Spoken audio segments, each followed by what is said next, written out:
안녕하세요. 환장 우쌤입니다. 이번 시간은 2013년 1회차 기출문제 풀이를 시작하도록 하겠습니다. 2번 문제 먼저 보도록 할게요. 2번, 사이클론의 집진율을 높이는 블로우다운 효과를 위해 호퍼부에서 처리가스량의 몇 퍼센트 정도를 흡인하여야 되는가? 자, 블로우다운 효과는 사이클론 집진 효과이며 사이클론 또한 원심력 집진 장치죠.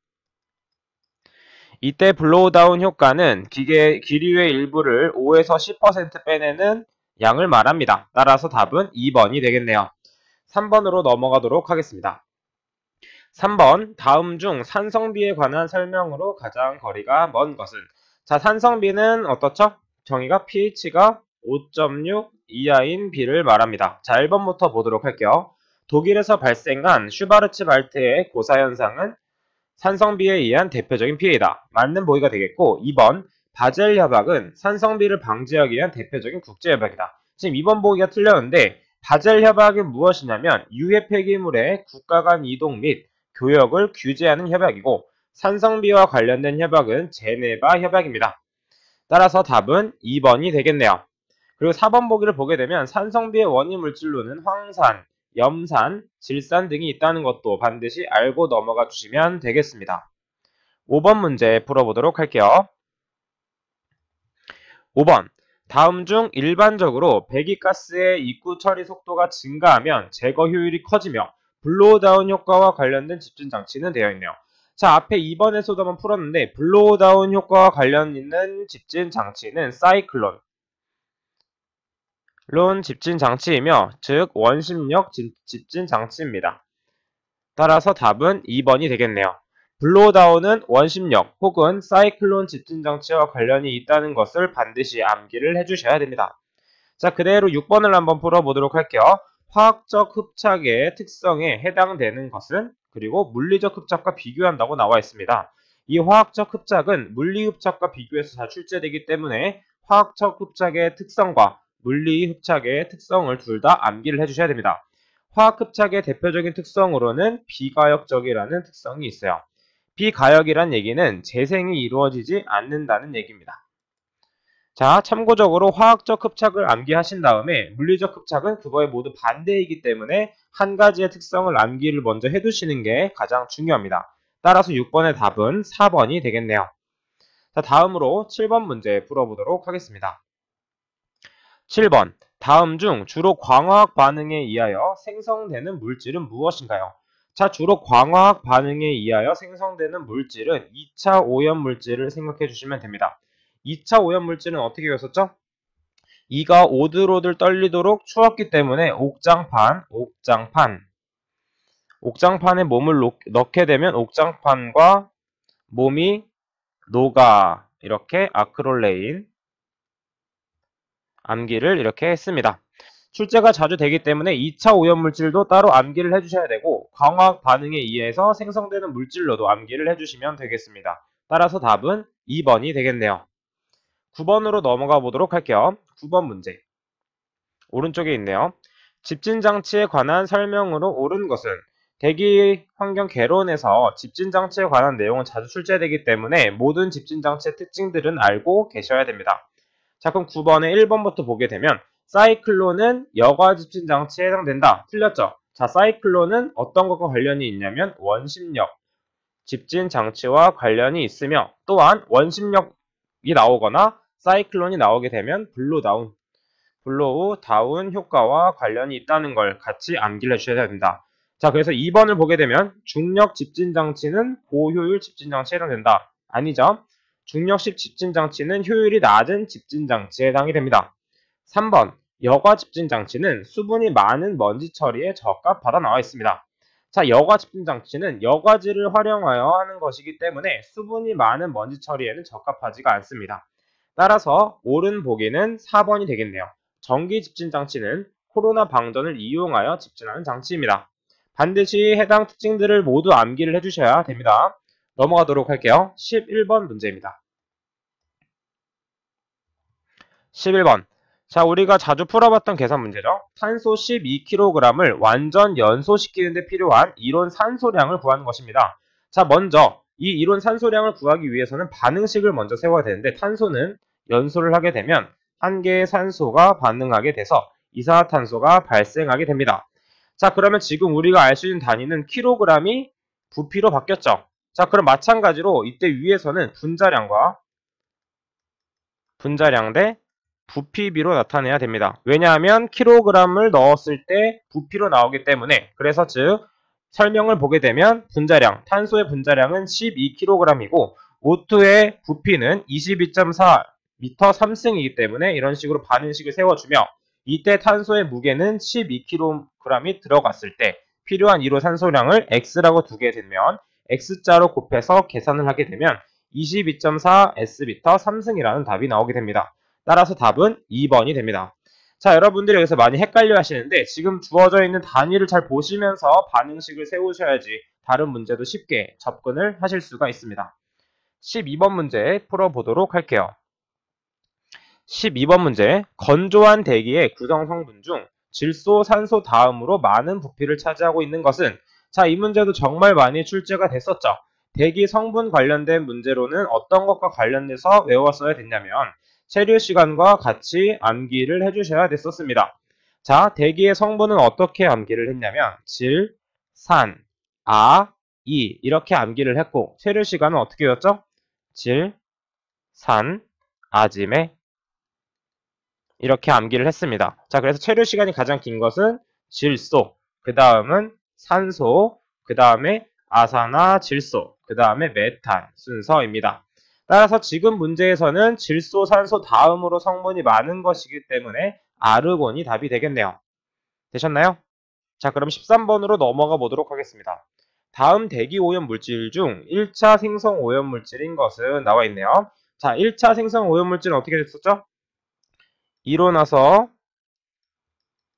손 놓고 먼지 털어, 이렇게 암기를 했습니다. 자, 1차 오염물질의 종류는 어떤 것이 있냐면 소는 뭐죠? SO2. 지금 여기에서는 O2가 아니라 SO2로 수정을 해주시면 됩니다. 자, SO2. 노는 뭐냐면 NO. 코는 뭐냐면 CO, CO2. 그리고 먼지, 그 다음에 탄화수소 등이 있습니다. 1차 오염물질도 자주 출제되기 때문에 2차 오염물질과 함께 암기를 해주시면 되겠습니다. 자, 따라서 그럼 답은 1번이 되겠네요. 나머지 2번, 3번, 4번에 해당되는 것은 2차 오염물질에 해당이 되는 물질이죠. 같이 꼭 암기를 해주셔야 됩니다. 14번 문제 풀어보도록 할게요. 14번, 여과 집진 장치의 특징으로 가장 거리가 먼 것은, 앞에서도 한 명 설명드렸지만 집진 장치의 특징들은 반드시 다 암기를 해주셔야 됩니다. 자, 여과 집진 장치는 여과지를 사용한 집진 장치로서, 자, 1번 폭발성, 그리고 점착성 및 흡습성의 먼지 제거가 매우 효과적이다 되어 있는데, 자, 이 여과지에 점착성 및 흡습성이 큰 먼지 제거가 잘 되지 않겠죠. 왜냐하면 여기가 막히기 때문에 먼지 제거에 효과적이지 않습니다. 그 나머지 2번, 3번, 4번에 대한 내용도 같이 암기를 해주시면 되겠습니다. 15번 문제 풀어보도록 할게요. 자, 15번 문제. 이것도 많이 풀어봤던 문제입니다. 고위 발열량 풀어보는 문제죠. 자, 저위 발열량이 주어졌을 때 고위 발열량 푸는 방법은 H. 고위 발열량은 저위 발열량 플러스 600, 9, 그 다음에 수소 함량 플러스 수분 함량으로 계산을 했습니다. 자, 그럼 밑에 계산식을 보게 되면 저희 발열량인 1300 플러스 600 가로 9 곱하기 0.15 플러스 0.005를 하게 되면 고위 발열량은 11,113이 나오게 됩니다. 따라서 답은 3번이 되겠네요. 이 식 정말 중요해요. 반드시 암기를 해주셔야 됩니다. 보통 지금 우리가 많이 봤던 식은 뭐냐면 저희 발열량은 고위 발열량 빼기 609H 플러스 W로 암기를 많이 하셨었어요. 그냥 이거는 그냥 이항한 겁니다. 좌측으로. 알았죠? 자, 그러면 16번으로 넘어가 보도록 할게요. 16번. 0.1몰의 수산화나트륨 용액의 농도는 몇 ppm인가? 자, 이런 문제들은 단위 환산으로 모두 풀 수 있는데 우리의 최종적인 목표는 ppm 단위로 가는 것입니다. 자, 여기서 또 중요한 게 무엇이냐면 용액에서의 ppm은 미리그램 퍼 리터로 표현할 수 있다라는 걸 앞에서 한번 배웠어요. 따라서 우리의 최종적인 목표는 미리그램 퍼 리터로 가는 겁니다. 지금 주어진 농도는 0.1몰이기 때문에 이 몰은 몰 퍼 리터로 표시할 수 있죠. 따라서 이 몰을 미리그램으로만 전환을 시켜준다면 답이 되겠습니다. 따라서 수산화나트륨은 NaOH로서 분자량이 40인 물질입니다. 1몰당 분자량 40g에 해당되고 g을 미리그램으로 전환시켜준다면 수산화나트륨 용액의 ppm으로 바꿔주면 4000ppm이 되겠습니다. 따라서 답은 3번이 되겠네요. 넘어가도록 하겠습니다. 19번 문제입니다. A식품 제조 공장에서 배출되고 있는 폐수의 BOD5 값이 480mg/L이고 탈산소 개수가 0.2/day라면 최종 BOD 유액 값은 얼마인가? 단 상용대수를 적용한다 되어 있습니다. 자, 이 상용대수를 적용한다는 것은 10을 사용한다는 것이고 만약에 자연대수를 사용한다는 것은 2를 사용한다는 것입니다. 하지만 대부분 기능사에서는 상용대수로 주로 나오기 때문에 10으로 알고 계시면 되겠습니다. 또한 이 BOD를 구하는 공식이 자주 출제되기 때문에 반드시 암기를 해주셔야 돼요. 자, 그러면 우리가 구하고 싶은 것은 최종 BOD 값인 최종 BODU 값이기 때문에 BODU만 남기고 모두 이항을 시켜줍니다. 따라서 BODU는 1-10의 -k t분의 BOD t가 되므로 그대로 값을 대입하게 되면 1-10의 -0.2 곱하기 5승 분의 480을 하게 되면 4번이라는 답을 얻게 됩니다. 참 쉽죠? 자, 20번 문제 풀어보도록 하겠습니다. 다음 그래프는 하천에서 질소 화합물의 분해 과정이다. 이에 관한 설명으로 가장 거리가 먼 것은 이 그래프도 정말 중요한 녀석인데 지금 이 부분이 무엇이냐면 여기서는 오염물질이 이 부분에서 유입이 된 겁니다. 오염물질이 처음 유입되게 되면 암모니아성 질소가 급증하게 되고 시간이 지나면서 산화가 돼서 아질산성 질소, 그 다음에 질산성 질소로 변하게 됩니다. 따라서 이 오염물질과 근접한 녀석은 암모니아성 질소이며 시간이 지날수록 질산성 질소가 발생되는 경향이 있죠.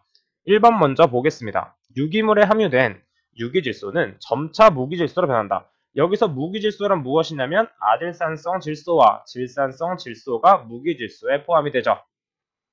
2번 질산화 미생물에 의해서 최종적으로 질산성 질소로 변한다. 그쵸? 암모니아성 질소는 아질산성 질소로 변하며 아질산은 질산으로 변합니다. 2번도 맞는 보기가 되겠네요. 3번 질산성 질소가 다량 검출되면 오염물질이 인근에서 배출되었다고 의심할 수 있다. 자, 오염물질이 인근에서 배출되었을 때는 암모니아성 질소의 물질이 많으며 질산성 질소가 다량 검출될 때는 오염물질과 많이 떨어져 있는 지역으로 볼 수 있습니다. 따라서 답은 3번이 되겠네요. 그래서 이 그래프를 보면서 해석하실 줄 아셔야 됩니다. 넘어가도록 할게요. 21번 문제입니다. 21번 유기물을 호기성으로 완전 분해 시 최종 산물은 어떻게 되나요? 자, 이제 환경기능사에서 대표적인 물질은 포도당으로 보시면 됩니다. 자, 포도당의 호기성 반응식은 호기성에서는 CO2와 물이 발생되며 한 가지 예로 포도당은 혐기성 분해를 하게 되면 3개의 메탄과 3개의 이산화탄소가 발생되는 것까지 반드시 암기를 해주셔야 돼요. 이 2개의 반응식은 잘 나오기 때문에 반응식 자체를 암기해 주시는 것도 정말 중요합니다. 넘어가도록 할게요. 22번입니다. 다음 중 활성 슬러지 공법으로 폐수를 처리하는 경우 침전성이 좋은 슬러지가 최종 침전지에서 떠오르는 슬러지 부상을 일으키는 원인으로 가장 적합한 것은 자, 슬러지 부상은 어떤 것이 원인이 되냐면 탈질 작용이 원인이 됩니다. 자, 그래서 추가적으로 알아야 될 사항들은 핀플럭 현상과 슬러지 팽화 현상인데 이 두 녀석은 SVI 단위와도 관련이 있으며 핀플럭 현상은 SVI가 50 이하일 때 슬러지 팽화는 SVI가 200 이상일 때 발생하는 녀석들입니다. 따라서 이 활성 슬러지 공법에서는 핀플럭, 슬러지 팽화, 슬러지 부상은 반드시 암기를 해두셔야 되는 부분입니다. 넘어가도록 할게요. 24번입니다. A 공장 폐수의 BOD가 800ppm, 유입 해수량이 1000m 삼승 per hour일 때 1일 BOD 부하량은, 자, BOD 부하량이라는 것은 BOD가 얼만큼 들어오는지 아는 것이기 때문에 BOD 농도에다가 유량을 곱해준 것입니다. 자, 여기서 주의할 점은 단위만 잘 맞춰주면 되는데 최종 단위는 톤 per day이기 때문에 이 단위를 맞춰줘야 됩니다. 우리가 주어진 단위는 800ppm, 즉 800mg per 리터로 설정을 하고 이때 유량을 곱해주기 때문에 1000m 삼승 per hour를 곱해줍니다. 자, 우리의 최종 단위는 톤이 돼야 되기 때문에 이 mg은 톤으로 변형시키면 10의 9승 관계가 되고 이때 hour를 day로 변경시키면 24hour, 그리고 미터 3승을 바꿔주기 위해서 리터는 10의 3승, 리터는 미터 3승이 되겠죠. 자, 이렇게 단위 환산으로 풀게 되면 19.2톤 per day라는 값이 나오게 됩니다.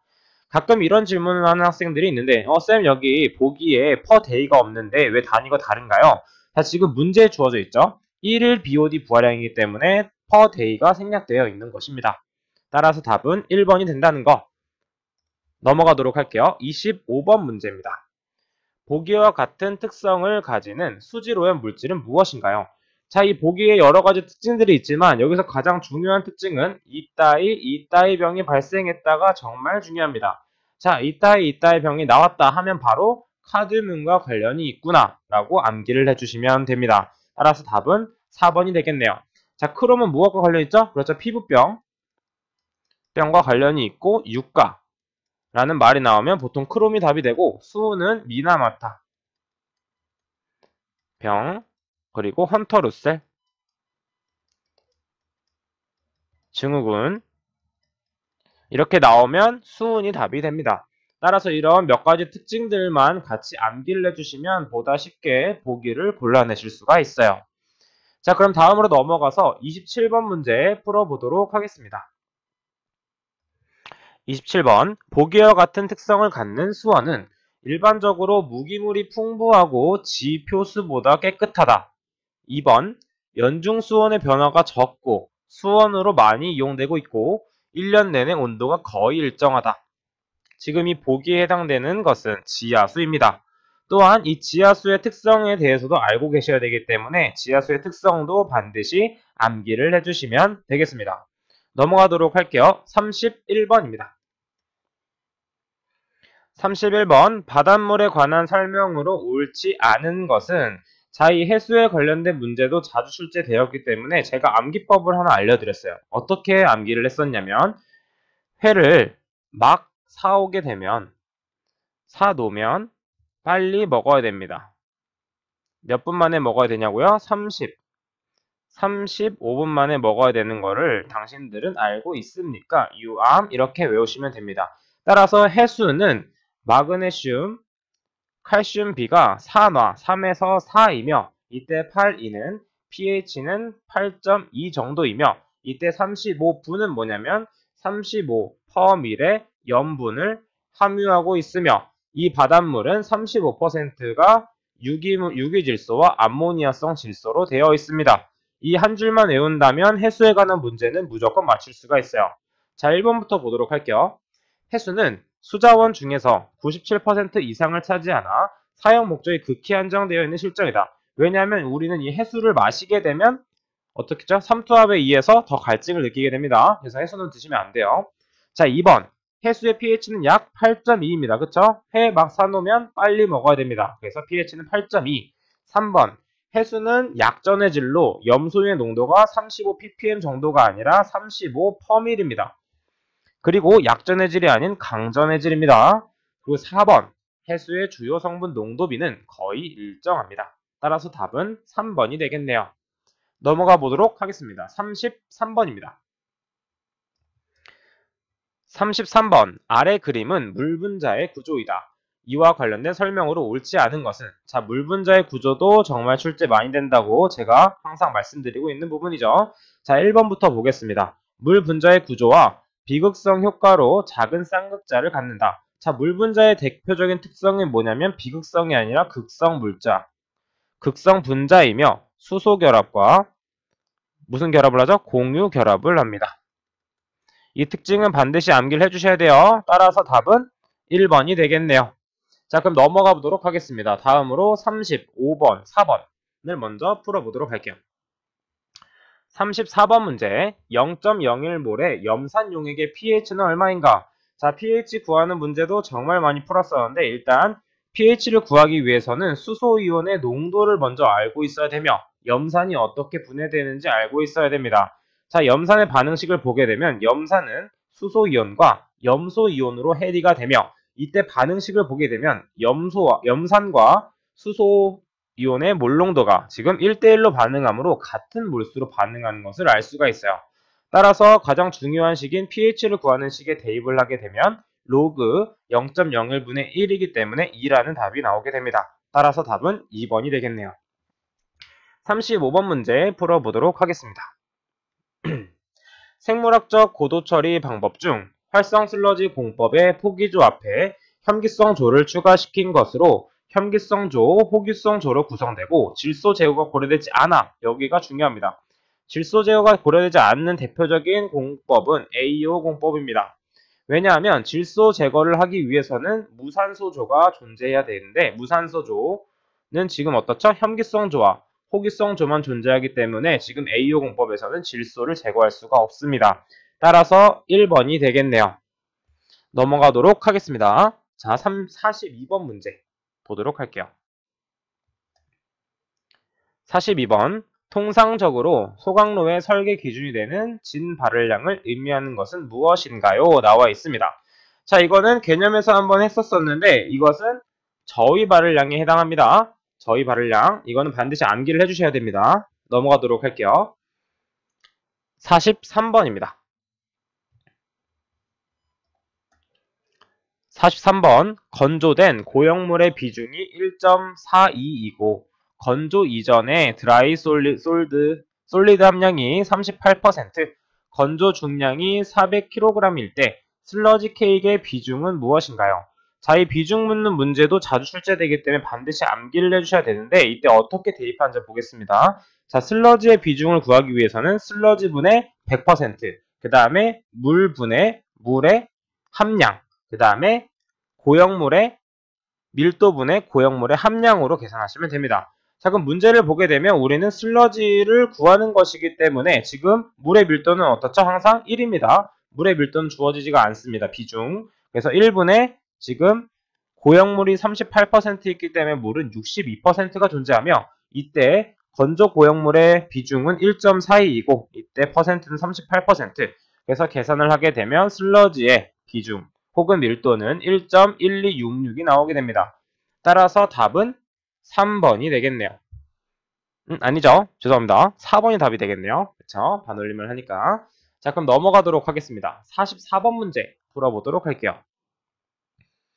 A 폐기물의 조성이 탄소, 산소, 수소, 황, 회분이 존재하는데 이때 고위 발열량을 구하면 자, 고위 발열량 구하는 식, 듀롱식도 정말 출제가 잘 되는 식입니다. 반드시 암기를 한 다음에 대입을 하시면 되는데 이때 C와 H, O, S에 대입하는 방법은 함량을 대입하시면 됩니다. 같이 한번 풀어볼게요. 자, 지금 8100 곱하기 탄소의 함량은 42%이기 때문에 0.42를 대입하면 되고 그 다음에 34,000 곱하기 수소는 8%이기 때문에 0.08, 산소는 34%이기 때문에 0.34, 그 다음에 황은 2%이기 때문에 0.02를 대입하게 되면 4,727이 나오게 됩니다.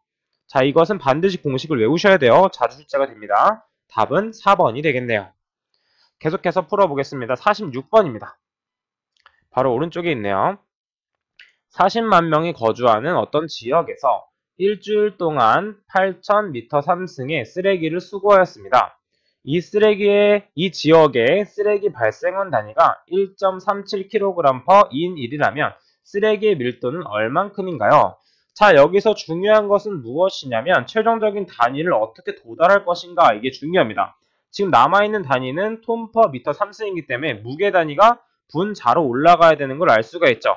자, 그러면 단위가 지금 1개, 2개, 3개가 나와 있는데 질량 부분이 분자로 있는 부분은 이 세 번째입니다. 따라서 지금 쓰레기 발생원의 단위는 바로 그대로 대입해 주시면 되고 그래서 1.37kg/인 day가 되며 지금 최종적인 단위로 가기 위해서는 이 in이 소거가 돼야 되죠. 그래서 여기서 40만 in을 곱해주게 됨으로써 in이란 단위가 지워지고 이 day가 어떻게 돼야 되죠? 미터 3승으로 바뀌어야 되기 때문에 지금 7day, 일주일에 7일이기 때문에 7day 8,000 미터 3승을 지금 나눠주게 된 거죠. 그래야지만 day가 지워지면서 미터 3승이 분모로 가는 현상을 볼 수가 있습니다. 자, 근데 마지막으로 단위 환산을 해줘야 되는 게 뭐냐면 우리가 지금 킬로그램을 톤으로 바꿔주는 작업을 해야 되므로 자, 10의 3승 킬로그램은 1톤이죠. 이렇게 해서 계산을 하게 되면 킬로그램도 소거가 돼서 톤 퍼 미터 3승이 남게 됩니다. 나머지는 계산기에 그대로 대입을 하시게 되면 0.4759 톤 퍼 미터 3승이 나오게 됩니다. 따라서 답은 3번이 되겠네요. 참 쉽죠? 자, 넘어가도록 하겠습니다. 47번입니다. 가로가 1.2, 세로가 2, 높이가 12인 연소실에서 자, 이렇게 나와 있기 때문에 아, 이거는 용적을 쓰겠구나 라고 바로 아셔야 돼요. 자, 그래서 이것은 용적이구나. 용적 미터 3승이구나 라는 걸 바로 캐치를 하신 다음에 저희 발열량이 존재하고 중유를 1시간에 10kg씩 즉 10kg per hour구나 이런 식으로 바꿔주시면 좀 더 보기 편하실 거예요. 연소시킨다면 연소실의 열 발생률은 얼마인가? 자, 지금 해설 및 용어 설명에서는 열 발생률이라는 공식이 나와 있지만 이것은 공식으로 굳이 풀 필요가 없어요. 왜냐하면 보기에 나와 있는 단위로 그대로 맞춰주기만 하면 됩니다. 자, 지금 킬로칼로리가 분자로 올라가 있죠. 자, 그럼 킬로칼로리가 분자에 있는 것은 저희 발열량입니다. 따라서 이 열 발생률은 저희 발열량을 곱해주고 그 다음에 시간 단위가 분모로 가야 되기 때문에 시간 단위가 분모로 있는 것은 그쵸? 이 부분이죠. 그렇기 때문에 그대로 곱해주면 돼요. 쓰레기 발생량은. 그리고 마지막에 미터 3승은 용적 부분입니다. 자, 그럼 용적 부분은 지금 분자에 있는데 최종 단위는 분모에 있기 때문에 용적을 나눠주게 되는 것이죠. 자, 그래서 굳이 이 공식을 외우시지 말고 하나씩 대입하는 연습을 해주셔야 됩니다. 제 강의를 보시면서. 따라서 답은 4166.6667이 나오게 돼서 답은 3번이 되겠네요. 자, 그럼 48번 문제 보도록 하겠습니다. 다음 중 폐기물의 퇴비화 시 적정 CMB로 가장 적합한 것은 무엇인가요? 자, 퇴비화 관여 인자는 정말 중요하다고 제가 말씀을 드렸어요. CMB는 20에서 40, 수분 함량은 50에서 60, pH는 5.5에서 8, 온도는 60에서 70도를 유지해야 됩니다. 자, 이 네 가지 특징들, 관여 인자들은 반드시 노트에 정리를 해주셔야 됩니다. 제가 말씀드렸어요. 자, 넘어가도록 하겠습니다. 49번 문제입니다. 49번. 다음 중 적환장을 설치할 필요성이 가장 낮은 경우는 즉 적환장이 필요한 경우를 골라내면 답이 하나가 나오겠죠. 즉 적환장이 필요한 경우에 대한 특징들은 중요하다고 제가 자주 말씀을 드렸습니다. 이것도 마찬가지로 노트에 정리를 하셔서 들고 다니면서 항상 암기를 해주셔야 돼요. 넘어가도록 하겠습니다. 마지막 문제 57번 문제 풀어보도록 하겠습니다. 57번 문제 어느 벽체의 입사음의 세기가 10의 마이너스 2승 와트 퍼 미터 제곱이고 W 퍼 미터 제곱이고 투과음의 세기가 10의 마이너스 4승 W 퍼 미터 제곱이었다. 이 벽체의 투과율과 투과 손실은 무엇인가? 자, 이것은 간혹 출제되긴 하는데 여러분들이 풀 때 참 어려워하시기 때문에 이 두 가지 공식은 반드시 암기를 해주셔야 됩니다. 암기를 반드시 해주셔야 돼요. 자, 투과율은 입사음의 세기분의 투사음의 세기로 구할 수 있기 때문에 투과율은 10의 마이너스 2승이 되겠고 투과 손실은 10 로그 투과율분의 1을 하게 되면 그대로 값이 20dB이 나오게 됩니다. 따라서 답은 1번이 되겠네요. 이것은 공식을 외운 다음에 한두 문제 정도 풀어보시게 되면 충분히 접근하실 수가 있습니다. 자, 이렇게 2013년 1회차 기출문제를 같이 한번 풀어보았는데요. 이번에는 계산 문제가 많았던 만큼 한 번씩 차근차근 한 문제 같이 풀어보시면 되겠습니다. 여러분들 모두 수고 많으셨습니다. 감사합니다.